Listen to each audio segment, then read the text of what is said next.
and living with brain damage. Combat veteran Shane Garcia understands that dark side. Most days he isn't even sure what's bothering him the most.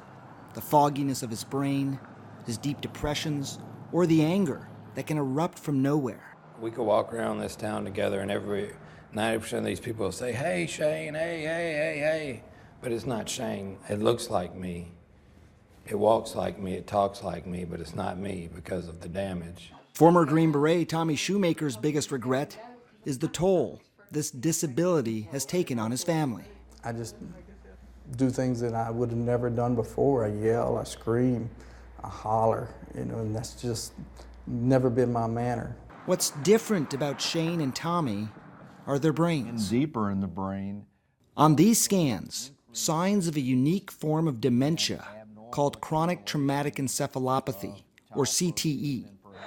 It's the same disease found in brain autopsies of Eastering and other pro athletes. Do you have an idea how many times your brain had a concussion or took a blow or a blast of energy? No, because there's so many.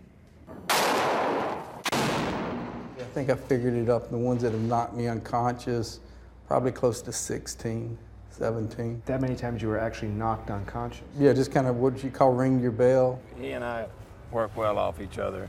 Calm each other down? Yeah. Shane and Tommy met when they first volunteered to be the only soldiers in a unique study at UCLA.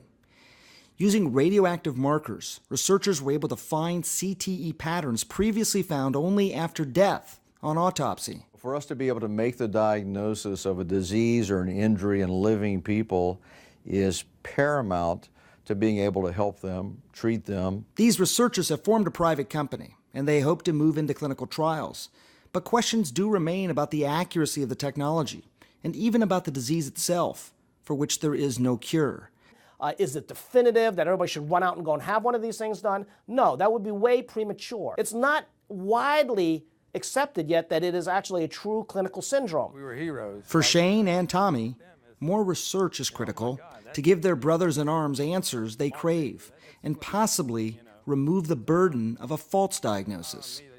Nobody wants to be diagnosed as having a mental disorder. So if you can do that for soldiers, I think that's a big plus. I think it's a big plus when they go to get a job, and they ask them, do you have a mental disorder? Well, no, I don't. I have a brain injury.